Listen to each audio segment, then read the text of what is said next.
Hello and welcome to Escape 23, my first ever proper motorbike adventure. On my first ever proper motorbike adventures like this are the reason I got a motorbike in the first place, and now I've got my license and a bike, I can tick it off the bucket list and head out to have an adventure of my own.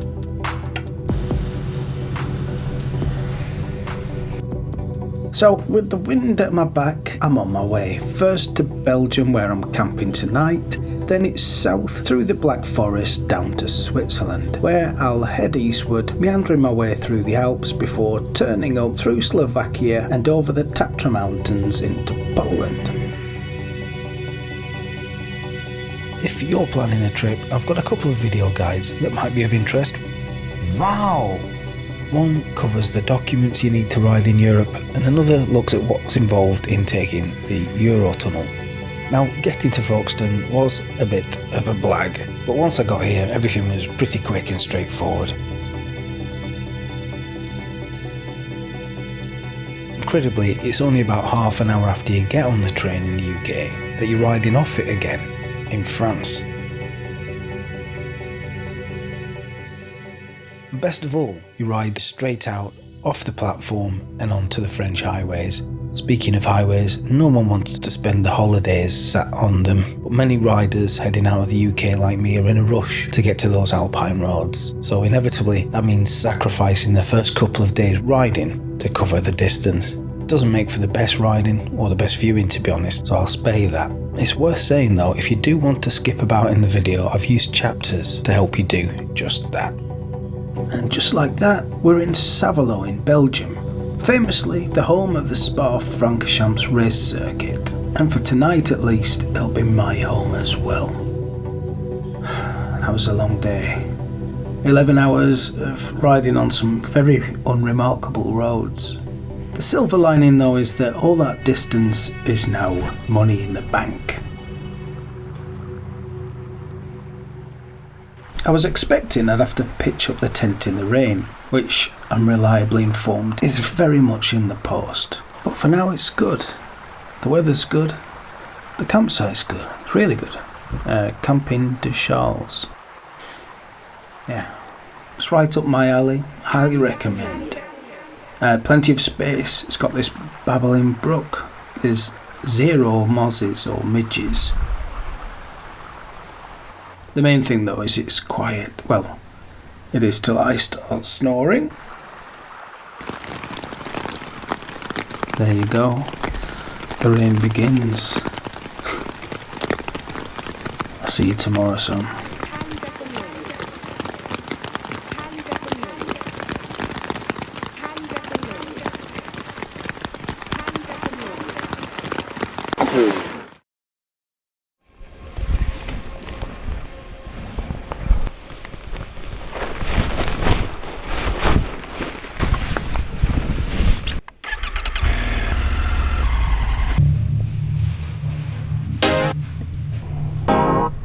The week before I left, the weather maps all looked like this, but the weather's looking decidedly British. And today, well, today is going to be a wet one.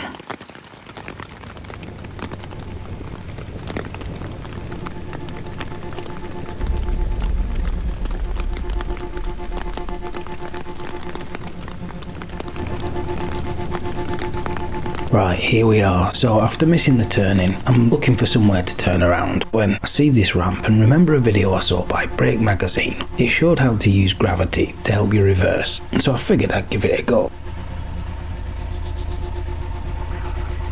And it's at this point I realised that when I packed my luggage, it turns out the pannier on the right had nearly double the weight of the left one, which as you can see is a bit of a problem. Anyway, I'm fine, the bike's fine. But listen, if you ever drop your bike, then having someone there to help, it's a real blessing. Look at this.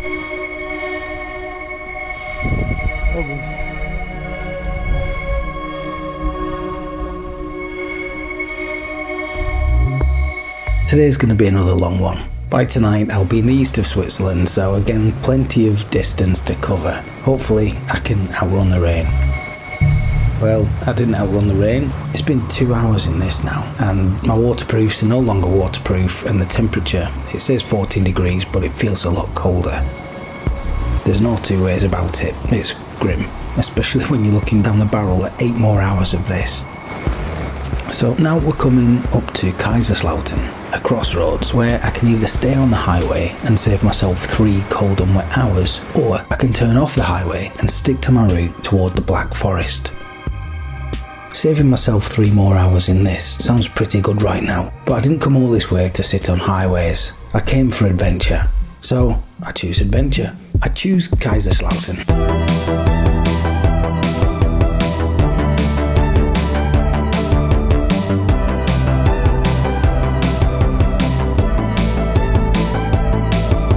Yes, seek Kaiserslautern and ye shall find. After all that time riding in a straight line, it's amazing what some twisty roads can do for the soul. These roads are a much more natural home for both my motorcycle and me. Another thing lifting my spirits was that the rain was easing up and the roads were drying out. The sun even made an appearance, which after the soaking I took earlier, it all felt like just reward for following what will forever be known to me as the Kaiserslautern principle.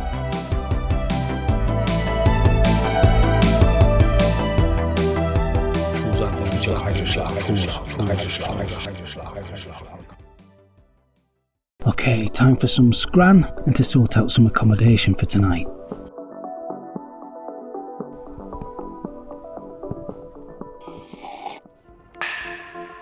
But now I'm crossing the River Rhine for the second time today, and like that, we're in Switzerland. Hello. Hello there. The weather's perfect now. What a change from this morning. I'll stick to the Swiss side roads and save the 40 francs it costs to buy a vignette for the highway. I better stick to the speed limits though, the police don't mess around here, do they? I've just had my first sight of the Alps. Now the riding will get a whole lot more interesting. More mountains and less highways. That was another long day, and until Kaiserslautern, it was hard going to be honest. But then it felt like adventure finally broke out. The weather eased up, and we got the best riding of the trip so far. That's the Kaiserslautern principle. See you tomorrow.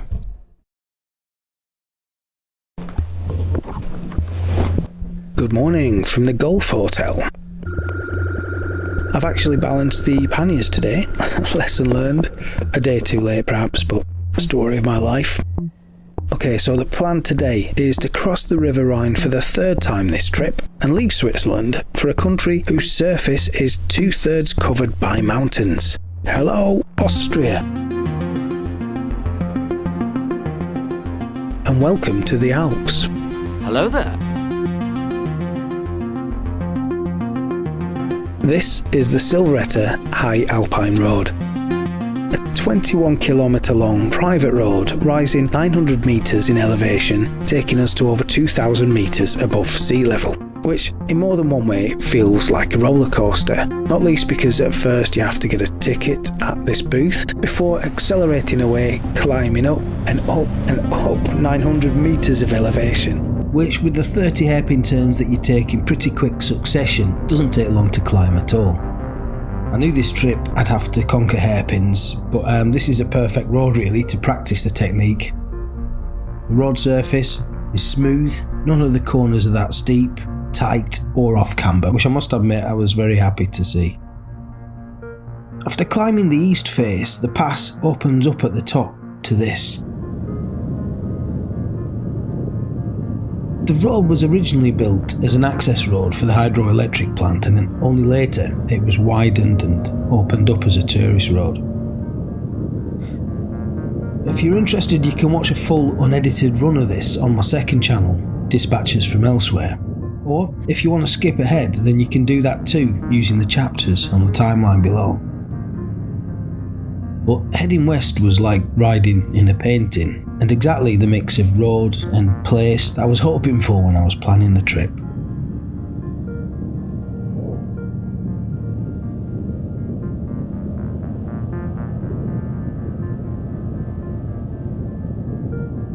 Coming from the UK, where every hill and dale is lined with dry stone walls, it's always striking when you see hills like this so open. It looks naked in comparison.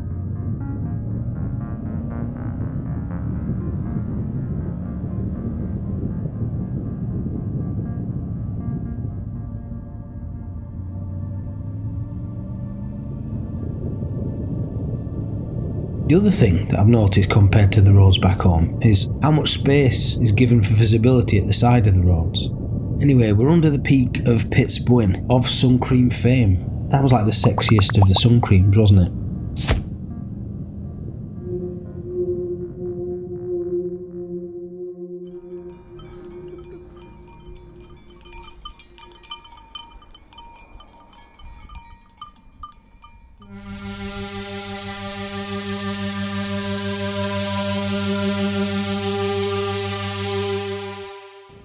Yeah, it's confirmed. Motorcycling is hands down the best way to travel. At times it's like I'm not travelling through the world, I'm sat on a motorbike and the world is just coming to me. Everything just unfolds in front of you. And as you do that hour after hour, it's like a dance between you and the bike and the road. And it all puts you in a sort of trance.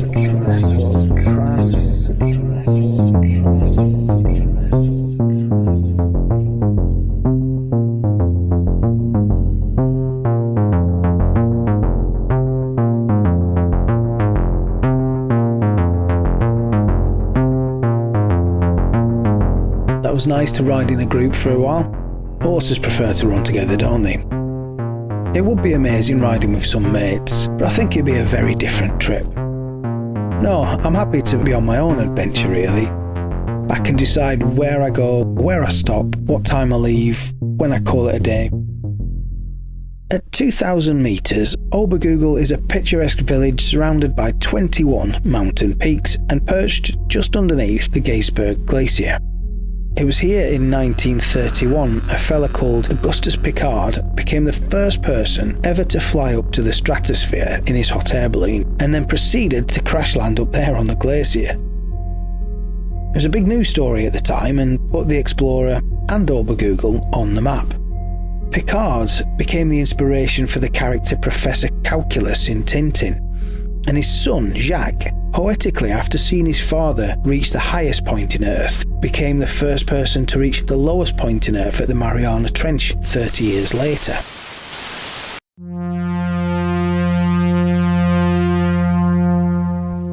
After 2 long days on the bike, I'm going to take advantage of the secure parking and go for a wander and get some scran. Danke. Thank you very much.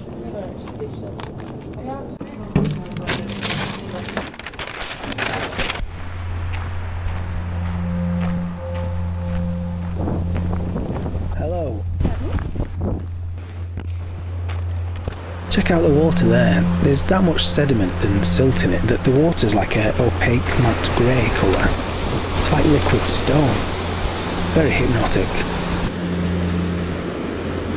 This might be the alcohol or maybe the altitude talking, but I'm honestly having the best time.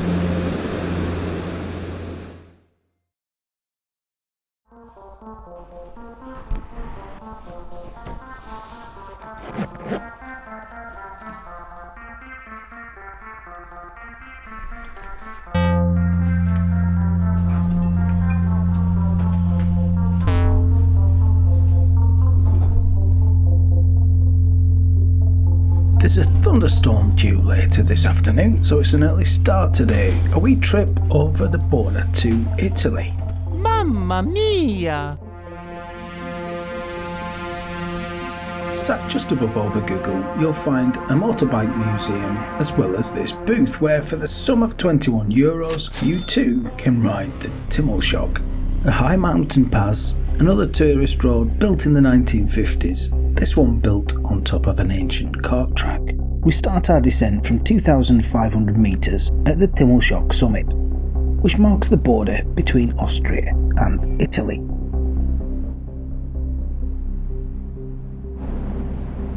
Okie dokie, let's go!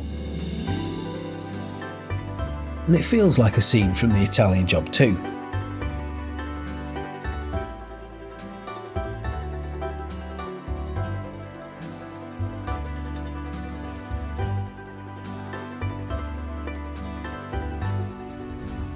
Anyway, the tunnel spits you out on the south face of the mountain, where you come face to face with a sharp and spectacular drop down.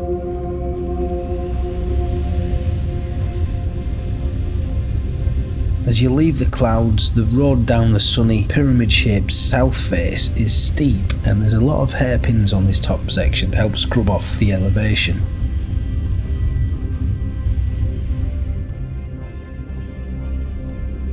The bends are pretty tight, but it's easier going down than it is going up. The road surface isn't as smooth on the Italian side as it is on the Austrian side, but still it's nowhere near as bad as it is back home in the UK.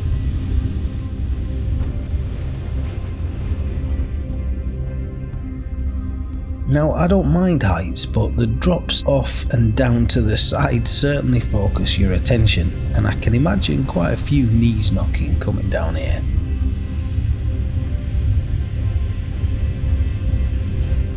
If I'm that Otzi the Iceman on the peaks not far from here, 5,000 years and he's still waiting to be buried. Trapped and naked, he's on a display in a museum now. Poor lad, they should just give him some peace and dignity.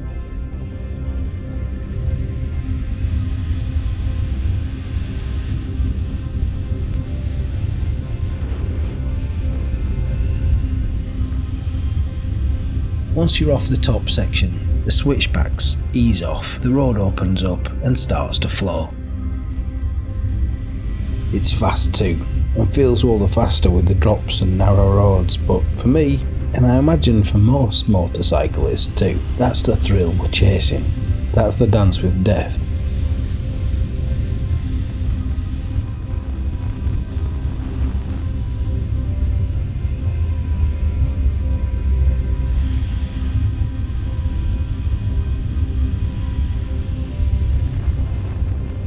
Starting off in Obergurgl threw me a bit. It's already pretty near the summit, but once you're over onto the Italian side, the road just seems to drop endlessly, from the summit under the tree line and all the way to the valley. And then the valleys keep dropping down and down, all the way to the towns and villages of South Tyrol below.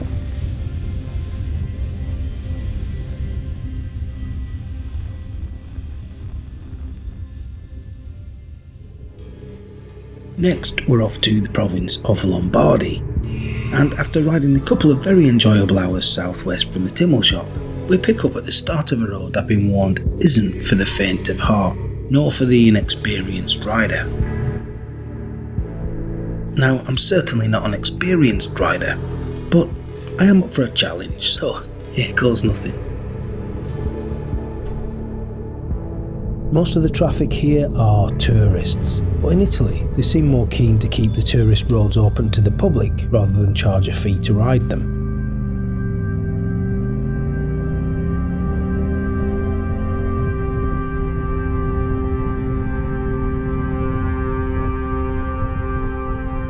Just a quick stop to have a look at the view and have a chat to this guy.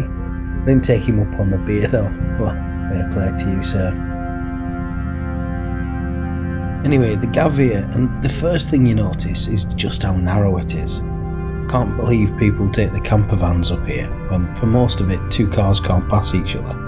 On top of that, there's many parts without barriers, and some pretty brutal drops waiting anyone unfortunate enough to stray too far. Also, being so narrow makes the switchbacks a lot more tricky. I'm glad this wasn't the first pass that I came across. There are corners that are pretty steep and tight too. Plus, being so narrow means that anyone coming the other way, they're going to take up most of the room, so you definitely have to keep your wits about you.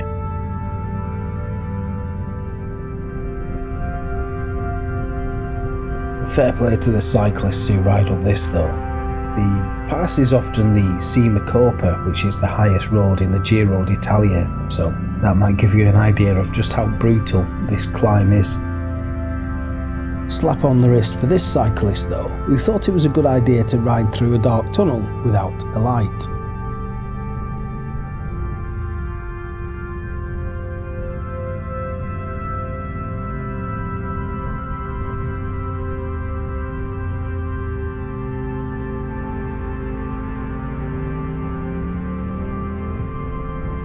I love how many mountains you can climb in one day of riding here. I can only imagine how good a ride you'd be if you had all these roads on your doorstep. You'd just be out on your bike every day, wouldn't you? Another stop for a photo op and to enjoy a brief moment of silence.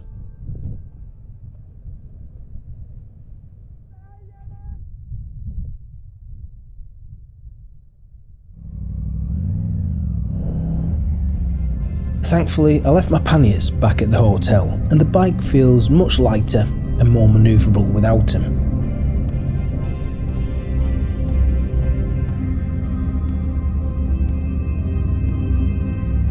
We're way above the tree line now, and you can notice just how high it is. This whole pass is surrounded by rocky 3,000 metre plus high peaks.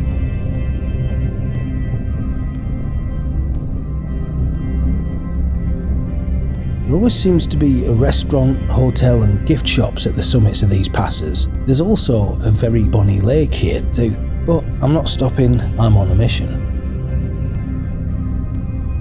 As well as the lake, you also get a new view to look at, as the pass takes you back down to the valleys below. I took the ride down at a pretty leisurely pace, just taking in the views really, which you can forget to do sometimes when you're on a charge. Another thing to be thankful for is that I got my hairpin practice in on some easier roads before coming here. To be honest, I was a bit nervous about switchbacks before I set off. I've still got bad memories of dropping my bike. It was the first attempt at a hairpin as well, but I think I'm getting the hang of them now.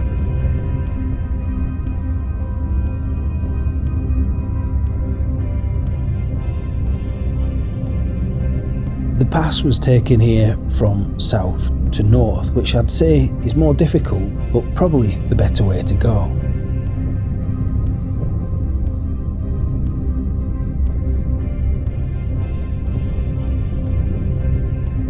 The ride down's a lot more mellow, the roads are wider, with less switchbacks, and generally with less obvious ways to die too.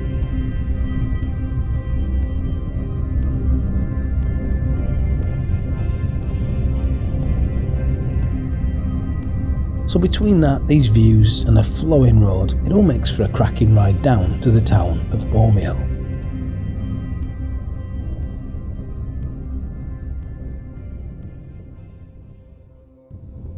And handily, it's in the town of Bormio where the Stelvio Pass begins. The weather's starting to cloud over a bit. Hopefully the expected storm holds off and the views from the top isn't just of a cloud. Between Top Gear calling this the best road in the world and a million YouTube videos, the Stelvio Pass has gained the status of a bucket list road. But the result of that is that it gets busy. I usually try not to know too much about where I'm going ahead of time, but I did watch some videos of the Stelvio to see how difficult it is, but mainly to see how busy it gets. Thankfully, it's quieter today than it was on those videos. It's still busy, mind you. Some of the tunnels you get cutting through the mountains, like caves. So much effort and skill must have gone into building them. With the windows too.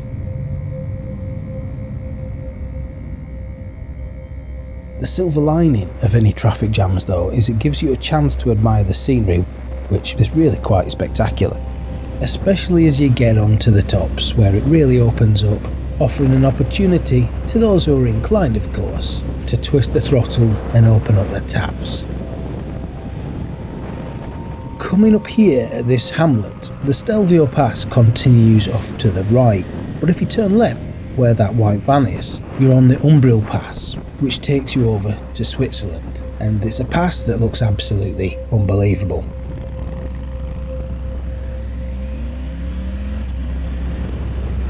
At 2,758 metres or 9,000 feet high, this is the second highest paved road in the Alps. The road climbs 1,800 metres in elevation from bottom to top, and it's 29 miles or 47 kilometres long, and with 60 hairpin turns. In all senses of the word, it really is epic.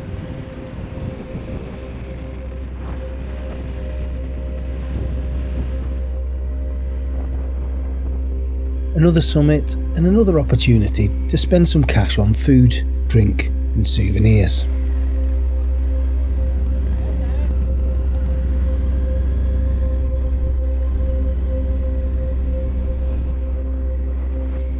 The South Tyrolean side of the mountain is the more spectacular, and it's here where you'll find the famous sequence of hairpins.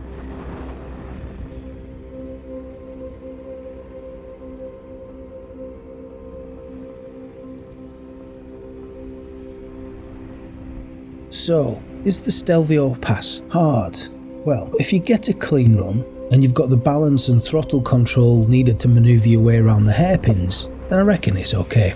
But that being said, if it's busy and then some space invaders taking liberties and you have to stop or change direction mid-corner, then losing momentum at the wrong place could well see you dropping your bike.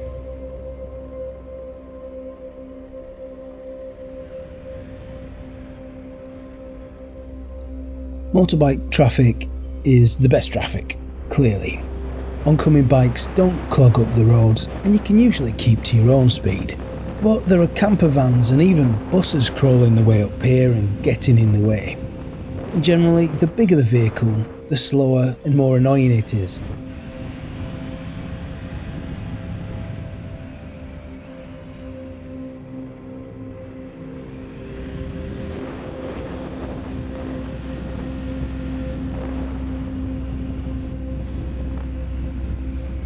The memory card's about to run out of space. Rookie mistake. That's annoying too because the east side is by far the more interesting, so apologies for that. But I think this last view that I got from the Stelvio is the best view from the whole pass, and it's the picture I think of when I remember taking on what is arguably Europe's most famous road. A storm's coming, so it's back over the border to Austria and once again up the Timmelsjoch. What a day's riding that was. Not just the highest riding I've ever done, but easily the best riding day I've ever had too. And to be honest, I do feel a sense of achievement. I've never ridden anything like that before, and until you test for yourself, you can never be sure whether your reach exceeds your grasp. But it all worked out, and best of all, I've found what I was looking for. A true adventure.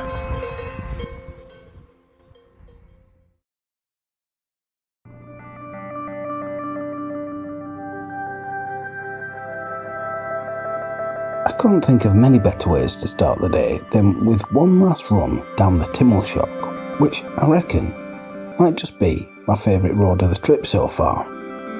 That being said, this next one ran it close. This is the Stalle Pass.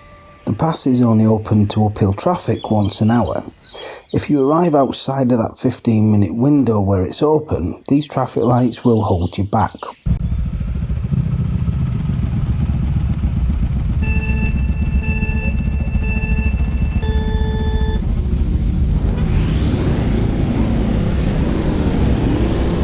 I loved riding this road. The different sized bikes and riders at the start just added to the sense of being in a Mario Kart game. And so did the narrow road as it winds its way through this forest.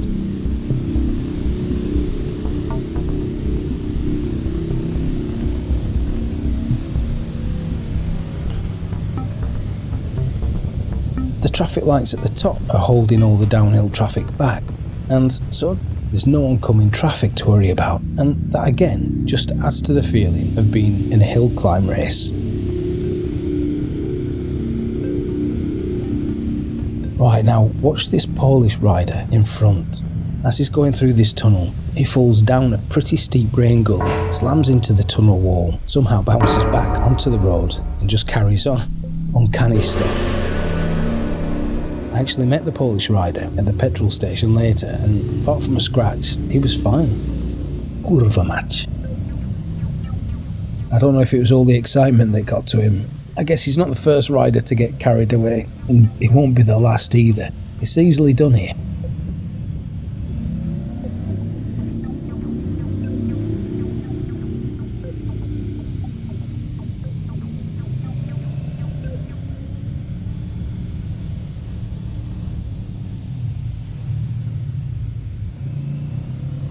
Yeah, Yoshi got the win on the Supermoto. Fair play, Yoshi.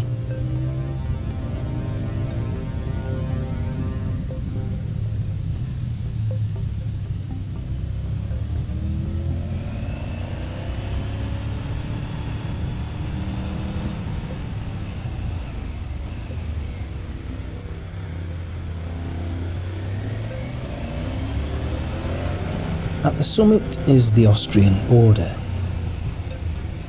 And even though that's the end of the one-way section, the pass still has a lot more to give. Up at the top, the road widens, quickens, and keeps flowing its way down past lakes, alpine valleys, forests, and quaint Austrian villages. Now that was a good example of playing Google Maps roulette and winning. It was a total surprise. I didn't know anything about it. To me it was just a squiggly line between Obergoogle and Lienz where I'm staying tonight, and well, what a result. I think for my next video I'll share with you how I plan a trip, so look out for that. So that was the Stalle Pass, and it was also the end of my time in Italy, which, looking back, was my favourite place to ride from this whole trip. It also marks the end of my time in South Tyrol. I promised myself when I got off the bike I'd find out more about Tyrol, which I actually entered on day 3 after crossing the Silveretta Pass back in Austria. But this is South Tyrol in Italy, and here they speak German, and I'd say it definitely feels more Austrian than it does Italian. The question is though, why?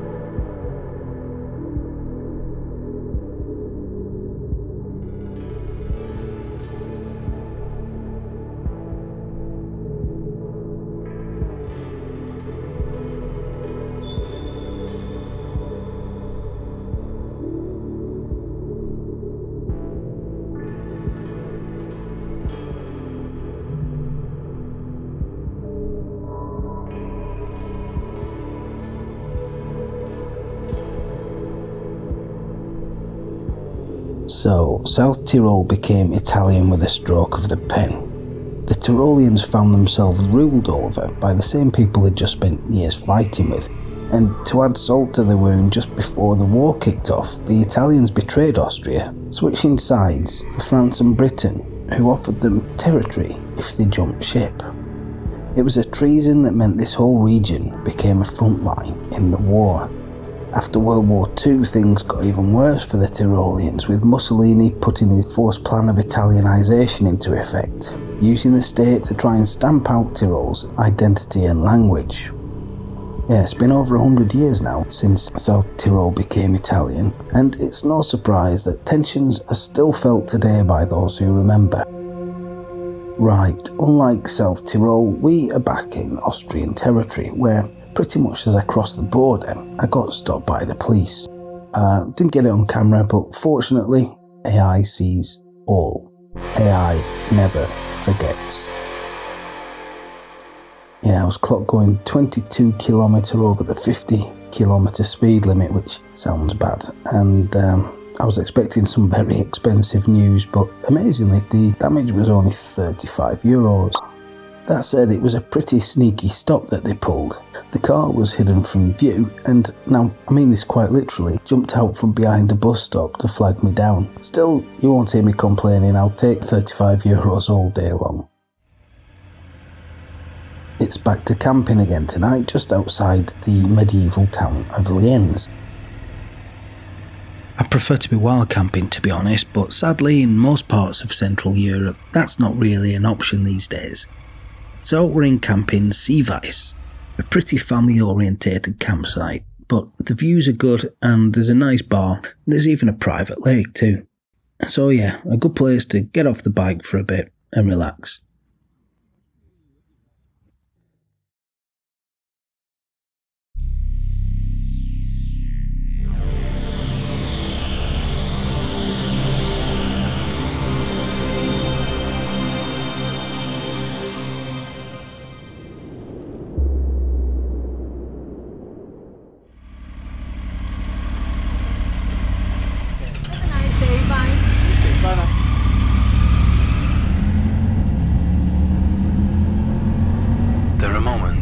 riding a motorbike when somehow it becomes a kind of meditation. You reach that flow state where everything slows down. This video is my attempt to paint a picture of how these hypnotic moments feel.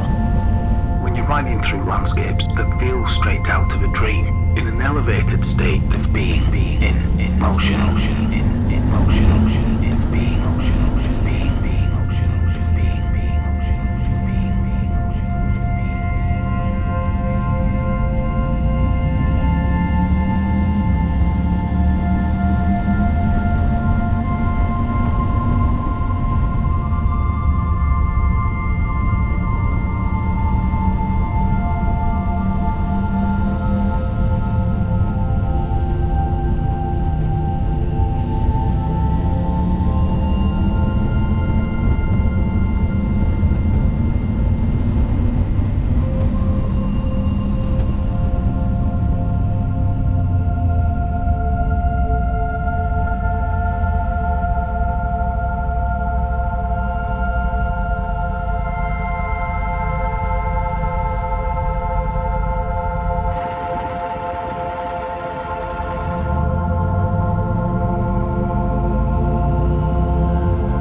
That flow state, when you're fully immersed in the act of riding, it's meditation by motorcycle. And when you're riding through landscapes like this, it all feels like a dream or a video game, a living memory or something.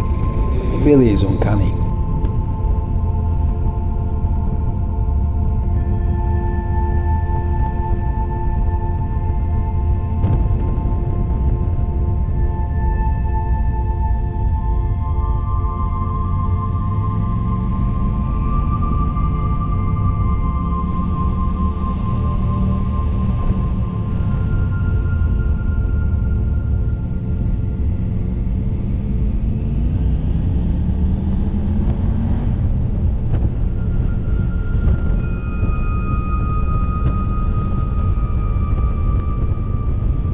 I got here today ahead of the crowds, not that it's anywhere near Stelvio levels of traffic. I guess the fee helps there, being a bit of a deterrent. A fee, by the way, which was the most expensive of the whole trip for a pass. Still, I don't mind paying it though. It's worth it to maintain these pristine road surfaces. One thing the entrance fee sadly didn't include was freedom from speed cameras. Now I think that's pretty poor when you've paid to ride. Then again, I think speed cameras are pretty poor form generally, but that's another story.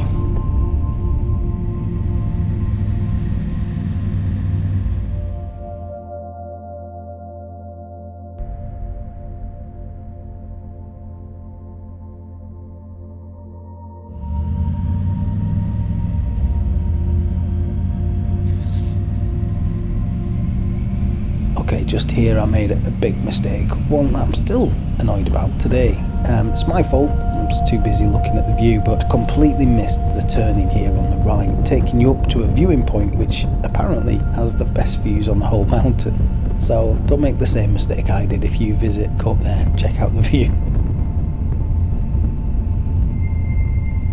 The descent down the north face of the pass delivers even more high peaks for you to feast your eyes on. The road's as wide as a motorway and as smooth as a racetrack. It really is a beautiful feat of engineering.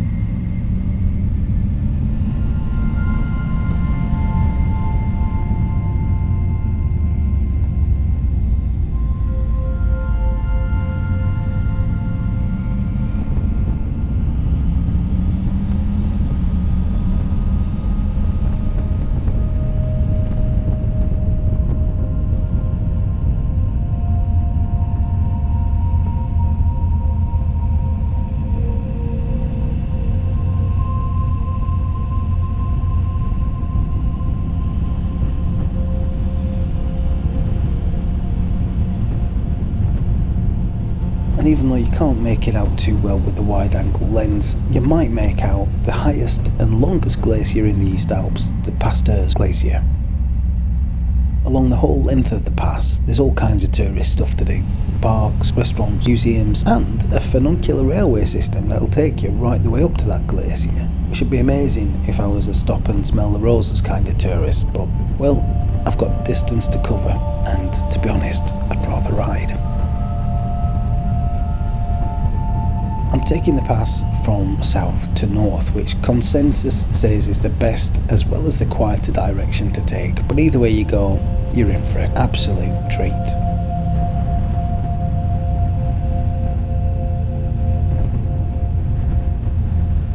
As the road works its way down to the valley floor, we're in the Salzburg region, but tonight's campsite is back south in Carinthia, and between here and there is the Nockalm National Park and the Nockalm Pass.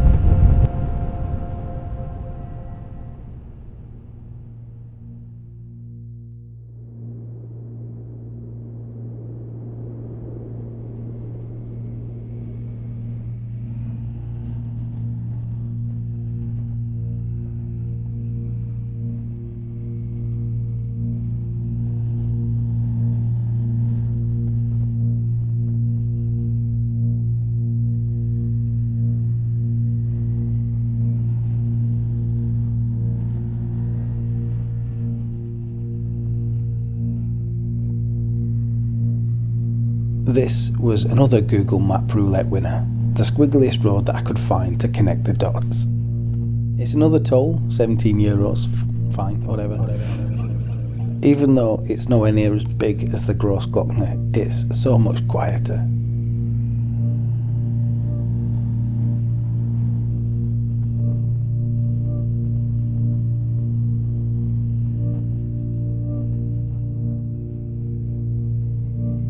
The Nockies, as they're known, are mountains with smaller and rounder peaks, distinct from the jagged peaks that you find in the rest of the Alps.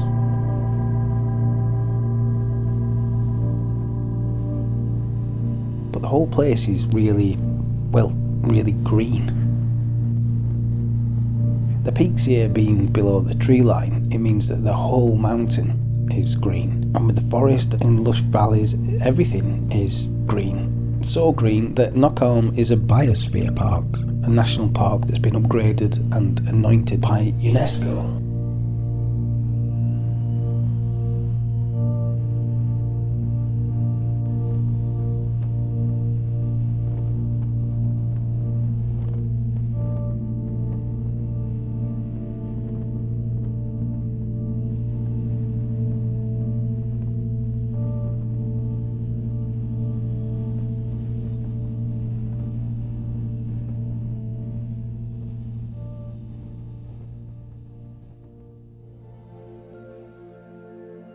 Now, this next section isn't a pass, but one of those unexpected gems that you find with no expectation or hype. Just a random road that I found on my way down through Salzburg and into the ancient state of Carinthia.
Most tourists will head for the Dolomites and Alps further west or to the lakes to the south.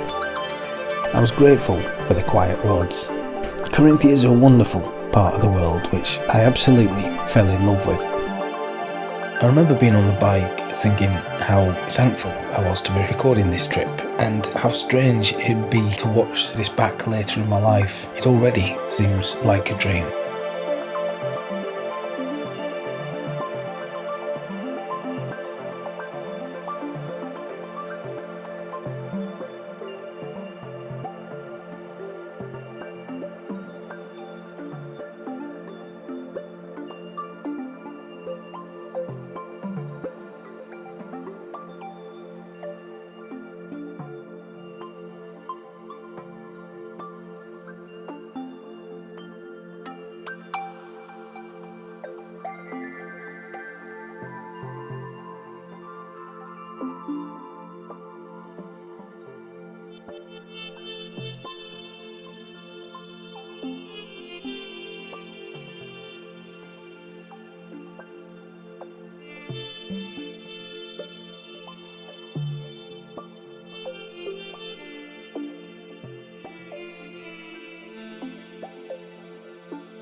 A great campsite here at Hebarm, exactly the kind of quiet camping experience that I was looking for.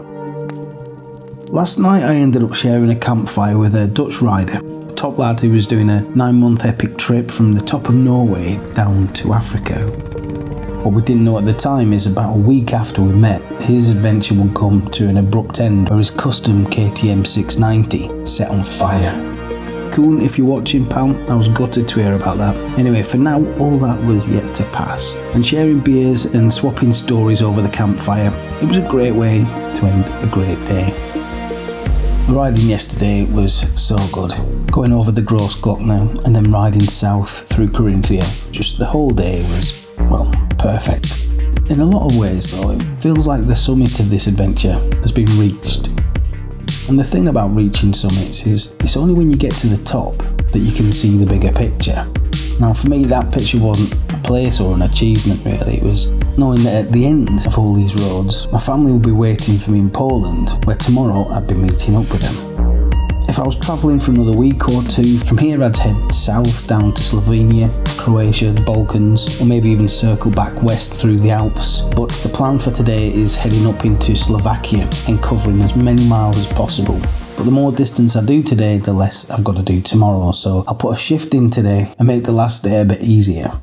I got about 1 good hour of riding where it was dry, and the Carinthian landscape again provided the entertainment. But then the rain came.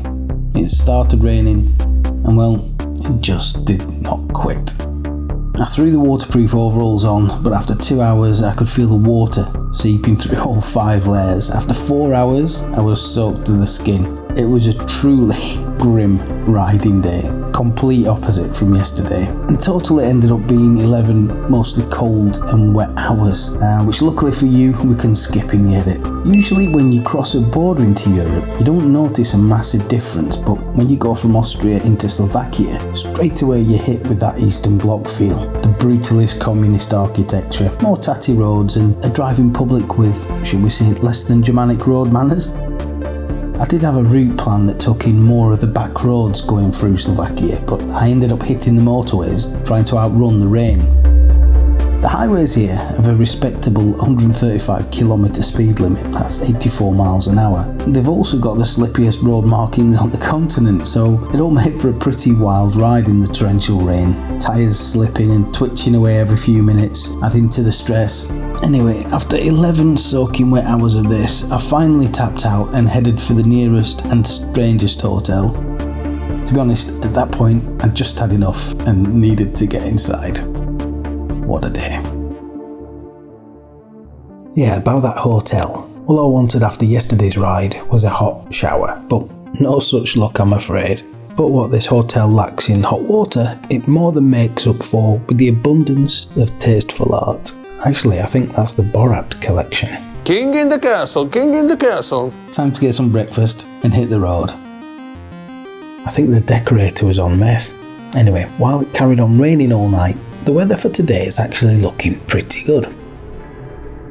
Yesterday felt like a fever dream. One of those times when you live in it, it seems to last an eternity, but today it's like it didn't happen. I think I've memory holed it, which is probably for the best. Yeah, it was a wretched day which really sealed the deal. I'm definitely ready to stop wandering now. Well, at least for a bit. For the journey today, we're crossing the Tatra Mountains into Poland and heading east toward the Ukrainian border. With all the motorways and rain yesterday, I didn't really see much of Slovakia at all, and as you might have gathered from all the moaning, my Slovakian experience hasn't been a happy one so far.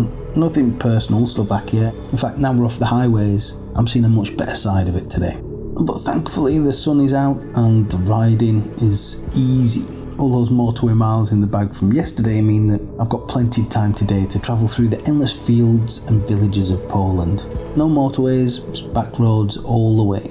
Once you're over the Tatras, most of Poland's actually pretty flat, and every now and again you find these dead straight roads that just go on and on for miles, which normally that's exactly what riders don't want to see. But I don't know whether it's because I'm on the home stretch or maybe because it's the contrast with the Alps, but the skies here just feel enormous. And so like that, after 8 days, 2,400 miles, I finally arrive at my destination in time for lunch too, where I'm taking off my boots, going back to my roots and spending the whole week with the family before I journey back. Before this trip, the furthest I'd been on a bike was to Wales and back. It's been a proper adventure for me at least, and something that's been on my bucket list to do for over 20 years now. Sadly, I think finding true adventures is getting harder in these strange days. But motorbikes are such a good way to carve out your own adventure. It doesn't matter whether you've got a day, a weekend or a week, because all motorbikes are adventure bikes. So my advice for what it's worth is to stop staring at screens, and if you're able, do it while you still can. Do it before the CO2 crew inevitably put a stop to it. It doesn't have to be a 4,000 mile trip. It doesn't have to be on a fancy bike. Just seize the day and ride. And for those of you who might be interested, here's the gear that I took with me. There's the Krieger soft panniers, my tent, sleeping bag, mats, pillow and sleeping bag liner, cooking stove, billy can and a few tins of food, my mug, coffee, powdered milk, seasoning. Got this Moscow Moto tank bag where I stash all the electronics, sketchbook, reading book, toiletries, off the bike comfy clothes, tools including my trusty Leathermans, locks, first aid and high vis, clothes in an airlock bag to keep everything compressed and organised. Good tip. Waterproofs, camping chair and my trusty GPS loaded with trails that I added back home. So that was my first ever motorcycle trip. If anyone's still watching, I appreciate you. Thank you very much. If you want to support the channel, you can hit like, subscribe. I've put my Bitcoin address on if you want to send us a few sats, but any support is appreciated. If you've got any questions or comments, put them in the comment section below. I will read and respond to them all. Okay, well, that's all folks. Thanks for watching.